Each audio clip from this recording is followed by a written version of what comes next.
Hello my dear students, welcome to the computer class. Today in our last video we have seen the characteristics of computer.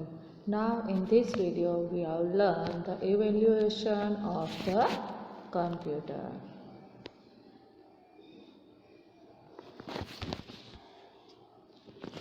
See, first of all we see the early calculating device.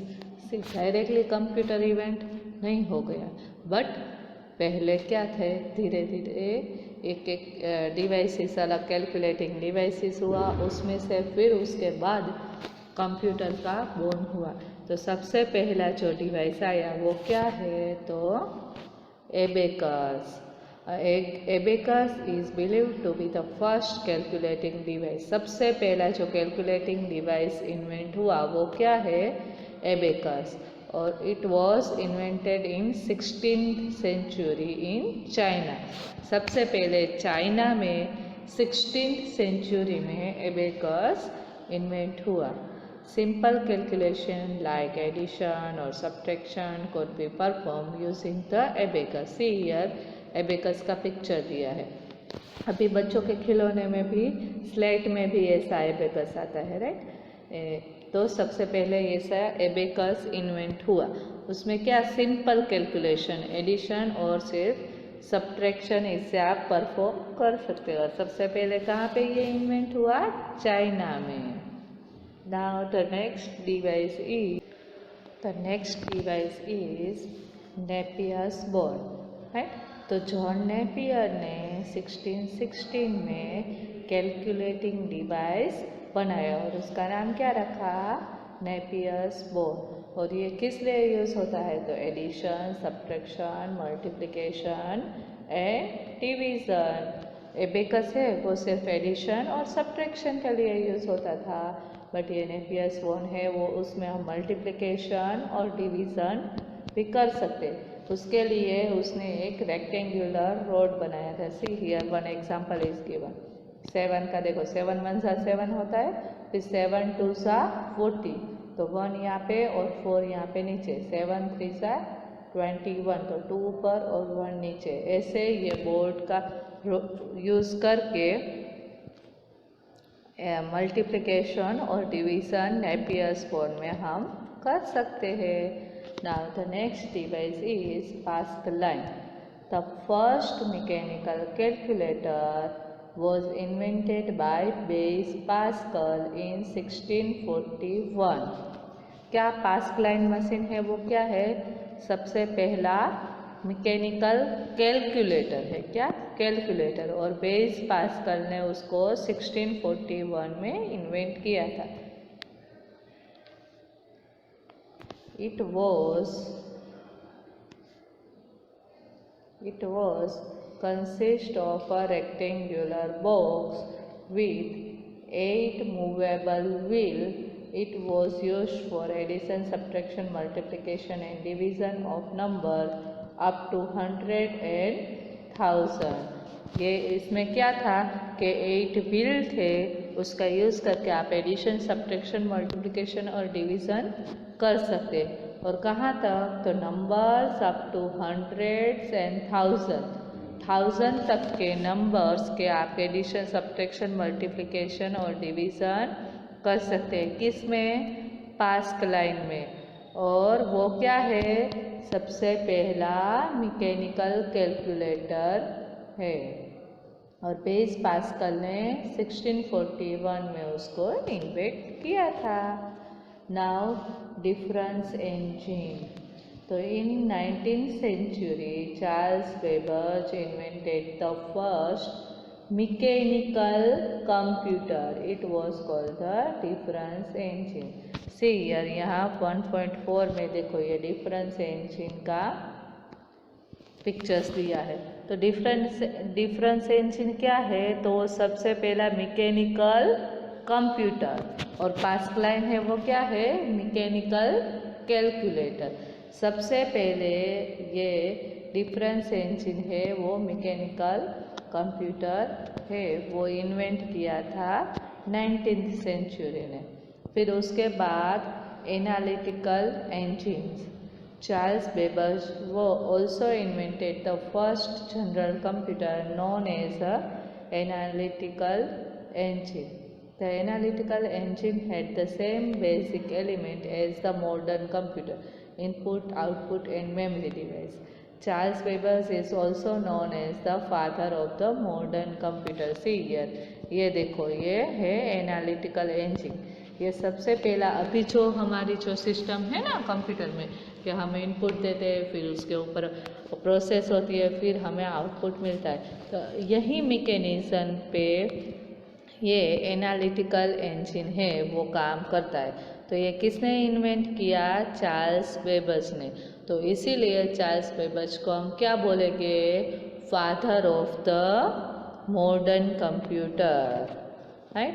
उसने ये सबसे पहला modern computer invent किया, इसलिए हम उसको father of the modern computer कहते हैं, right. Now the evolution of the computer. तो ये सारे हैं ये अर्ली डिवाइसेस है जो पहले यूज़ होते थे as a computer. Now the evolution of computer. Computer are generally classified into different generation based on the technological advancement. तो हमारे जो है जनरेशन, फोर्थ जनरेशन है, वो किसके ऊपर डिपेंड है? तो टेक्नोलॉजी वाइज हम इम्प्रूवमेंट होते गए, वैसे वैसे ये जनरेशन है वो क्रिएट होते गए। तो फर्स्ट जनरेशन कंप्यूटर कब तक था? फर्स्ट जनरेशन तो 1939 to 1954। First generation computer were massive structure that occupied a lots of space, they are very expensive to operate and also generate a lots of heat। देखो ये आपको picture दिखाई दे रहा है ना, ये फर्स्ट जनरेशन का कंप्यूटर है। वो कंप्यूटर कितने बड़े थे मालूम है? पूरे रूम जितने, आपका ये जो रूम होता है ना हमारा क्लासरूम, उसके जितना बड़ा होता है, एक रूम जितनी स्पेस ऑक्यूपाई कर रहा था।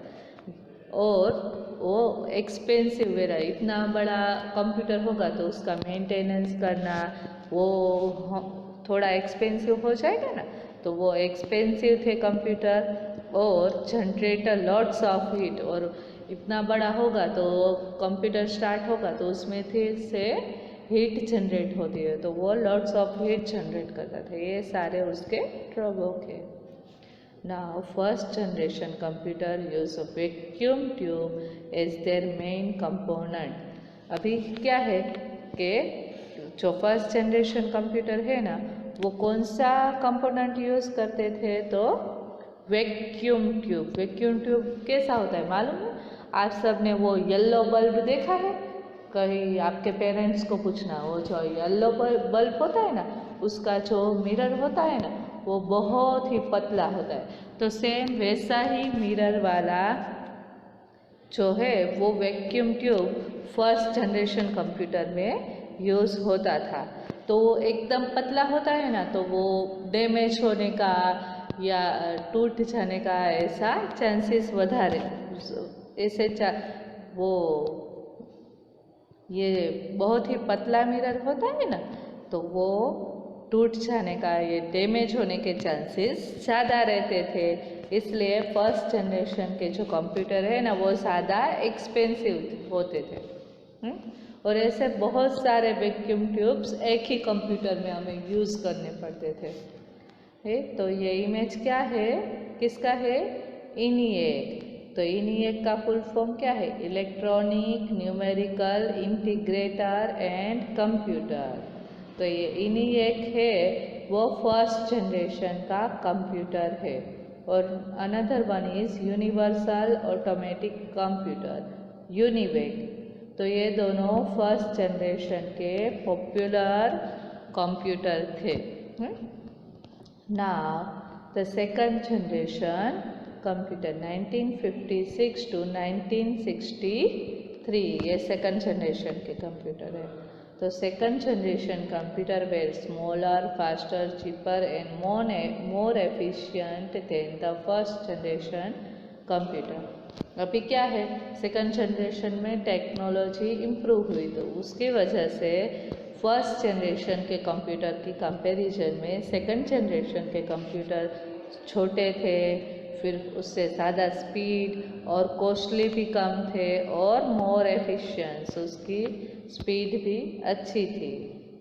Their character, they had all the component we associate with the modern day computer, printer, memory disk, storage, operating system etc।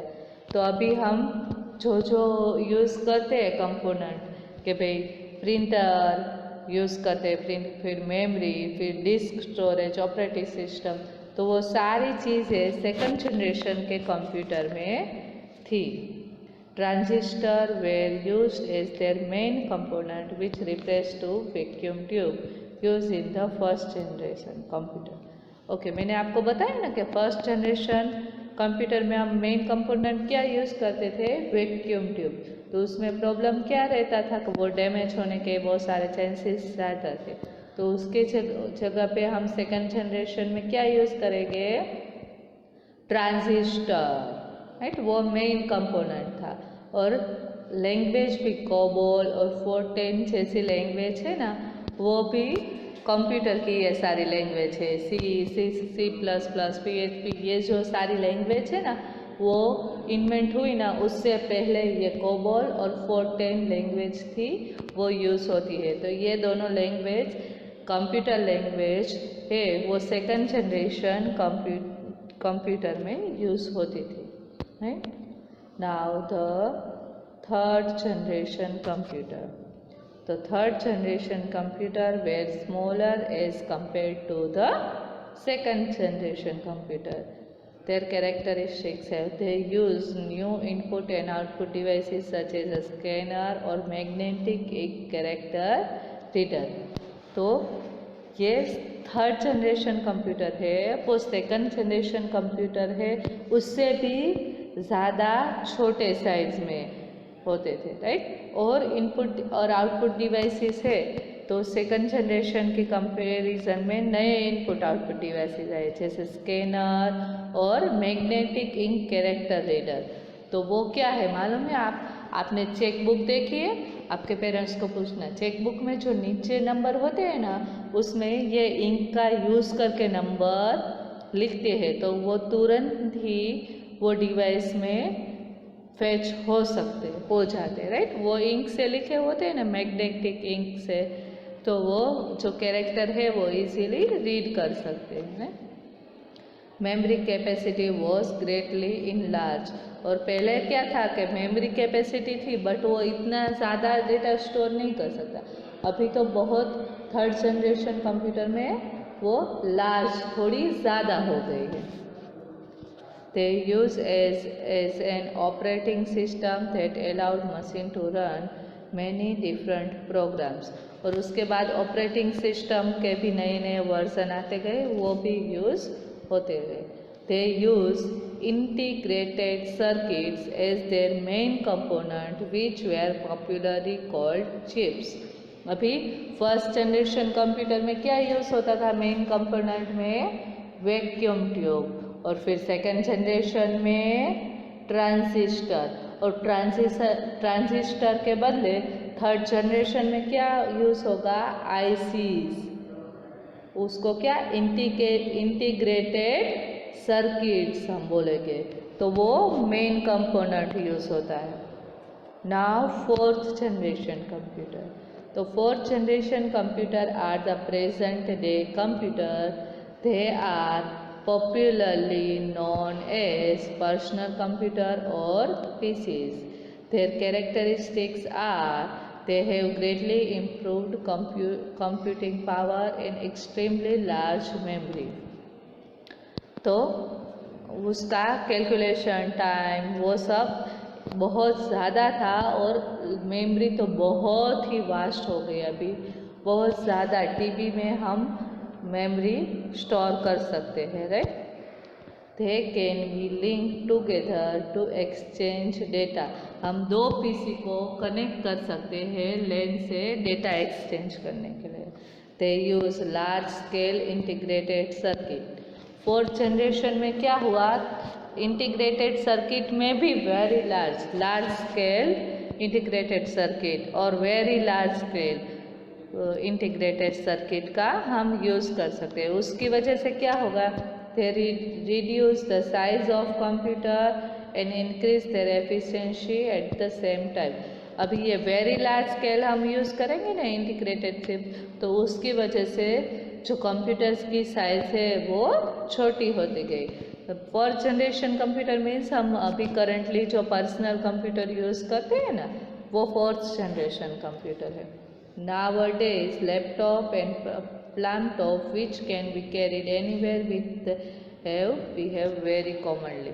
तो अभी क्या है, जो पर्सनल कंप्यूटर मीन्स लैपटॉप वो सब इतने छोटे साइज के हो गए कि आप इजीली एक जगह से दूसरी जगह पे उसको मूव कर सकते हैं. Now the fifth generation computer. Till the fourth generation computer the major stress was on improving the hardware. This result is smaller and faster computer. The only drawback was the lack of thinking power. See, अब तक fourth generation computer हमने characteristics देखे ना कि भाई computer है वो सब कुछ कर सकता है. आप जो एक्यूरेसी के साथ ना ही उसे बोरिंग लगेगा कोई भी वर्क, सारा वर्क अच्छे से कर सकता है. बट मेन ड्रॉबैक क्या है उसका कि भाई कंप्यूटर को आपको इंस्ट्रक्शन देनी पड़ती है, एक एक बात बतानी पड़ती है. वो अपने आप सोच नहीं सकता, उसके पास थिंकिंग पावर नहीं है. आप जैसे जैसे बोलेंगे वैसे कंप्यूटर वर्क करेगा. तो फिफ्थ जनरेशन कंप्यूटर है वो किसके ऊपर वर्क करता है, वो फ्यूचर कंप्यूटर है. वो ये थिंकिंग पावर है उसके ऊपर वर्क करते हैं. वो अभी ऐसा सोच रहे कि कंप्यूटर के पास भी थिंकिंग पावर होना चाहिए. वो खुद सोच के, खुद ऐसी कोई सिचुएशन आए तो वो खुद सोच के खुद डिसीजन ले सके. तो इसको हम क्या बोलेंगे मालूम है, आर्टिफिशियल इंटेलिजेंसी. ये जो कंप्यूटर खुद ऐसी सिचुएशन में सोच सके लॉजिकली और वर्क कर सके उसको हम आर्टिफिशियल इंटेलिजेंसी. और फिफ्थ जनरेशन जो कंप्यूटर है वो इसके ऊपर वर्क कर रहा है और ये फ्यूचर प्लान है. फ्यूचर में ऐसे आर्टिफिशियल इंटेलिजेंस के ऊपर वर्क करके कंप्यूटर बनाए जाएंगे.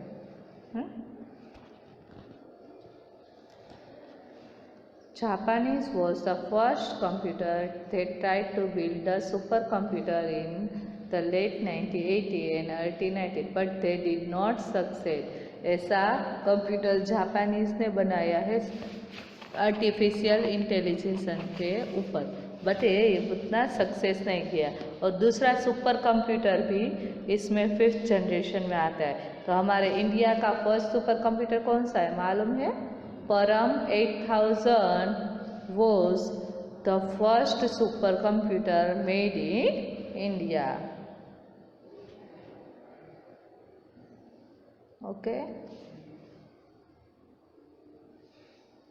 And however, scientists believe that by 2030 we would be able to have a machine that equal to complexity of the human brain. तो जो ये आर्टिफिशियल इंटेलिजेंस है उसके ऊपर उसके बेस साइंटिस्ट अभी कंप्यूटर बना रहे. तो ऐसा बोल रहे कि 2030 के आसपास ऐसा एज अ ह्यूमन बीइंग जैसा ही कंप्यूटर इन्वेंट हो जाएगा. ओके, थैंक यू बच्चों.